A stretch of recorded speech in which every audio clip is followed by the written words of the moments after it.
Hello, thank you so much for having me along to take part in this discussion on talking about science with the public. My name is Anita Krishnamurthi, and I'm the head of the Education and Learning Department at Wellcome. I'm a scientist by training, an astrophysicist, and I switched from a research career to one in science education and public outreach a long time ago. So this is an issue very close to my heart, and I'm very excited to be here with you. One of the big questions this panel has been asked to address is engaging with science in times of great uncertainty. This is obviously an issue that's playing out live in front of us right now with COVID. The first thing to discuss is that there are two aspects to uncertainty. We have uncertain knowledge, or we're uncertain about who to trust. The first requires us to be honest about how science works. It's a process of building knowledge and doesn't always provide complete certainty immediately. Testing and challenging ideas are a big part of what we do, and even when something might seem completely certain, better tools might come along years later that lead to better measurements that refine or completely change our knowledge. We live with ambiguity, so it's really important to talk about the assumptions we make when we start down a particular path of exploration so that we can describe the uncertainty that exists in the resulting understanding. And it's really important for us to remember this even when we might be pressed to provide very black and white answers. Of course, with my experience in science education and my career dedicated to improving science education, I'm going to say that a good science education can equip young people to have sufficient science literacy that they will ask about error bars when they hear about a result and know how to interpret the findings. This is a long-term solution, but one we can't lose sight of. Talking about this kind of uncertainty and getting people involved in science when things are going well will help us when things get difficult.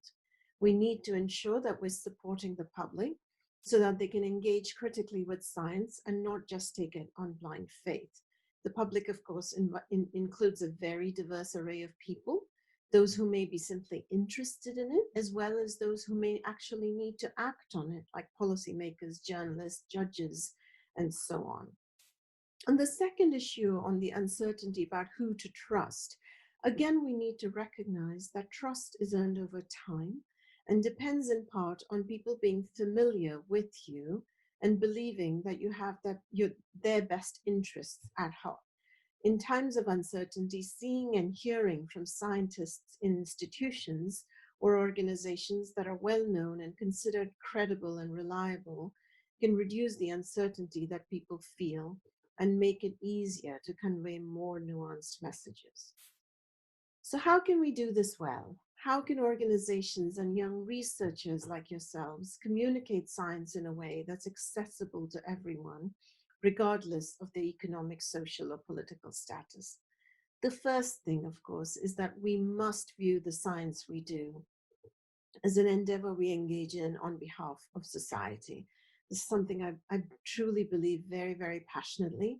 Everybody has a role to play in this world. Some are lawyers, some are business and tradespeople, some are teachers, some are doctors, and some are researchers.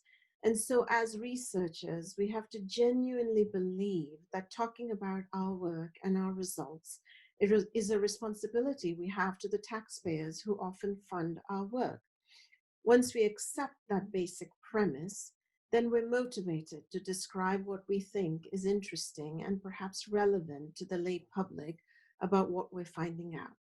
And it's not always about solving deep-rooted societal or human problems. Sometimes people just love being inspired. Sometimes they're happy for you to go off and do the work and come back to tell them about the marvels of what you're finding and get them excited about it as well. As I said earlier, I'm an astronomer by training. And let me tell you, a lot of people are far more willing to say, to engage with me when I say I'm an astronomer than if I say I'm a physicist, though you might argue that the latter is often could be seen as much more useful to society. And the second thing I'd say is to stay grounded and curious about people and the contexts in which we live, in addition to curiosity about your own research area. Often, as our careers develop, we spend more and more time with people like ourselves, other scientists, for example. So it can mean we start living in a bubble where we think that what we do is obviously important and interesting. Understanding what people are curious about and how or what you might add to their lives with your work is what will make them want to engage with you. The third thing is to bring more diverse voices into research, either as scientists doing the research or as people who may have questions that help shape research priorities and research agendas. This will make it that much more likely that the work will be interesting and relevant to a broader swathe of society.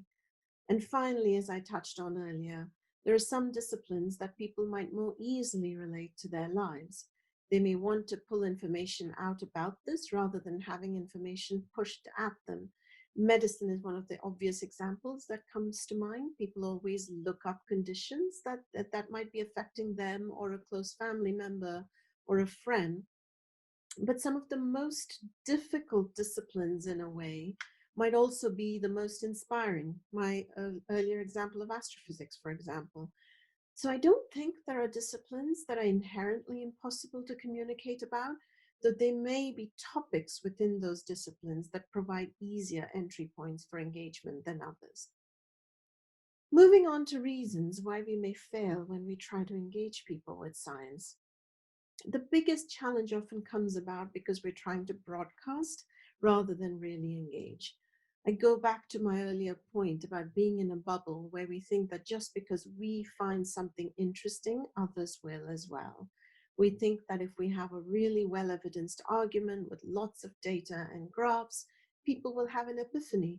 But if they fundamentally don't really care about what you're saying, or worse yet, what you're saying violates a true core value that they may have and hold dear, then you've lost before you even begin. The second thing is expecting people to engage with us on our terms and not for us to engage on theirs. For example, in some of the work I've done, whether it's at Wellcome or in previous jobs, we've had much more success engaging diverse, disadvantaged young people with science when we worked on problems that were much more relevant to them and their communities and families in settings like youth clubs, rather than when we might have tried to work with them in more august settings such as science centers or museums, since those settings can sometimes not be seen as places for them and their families.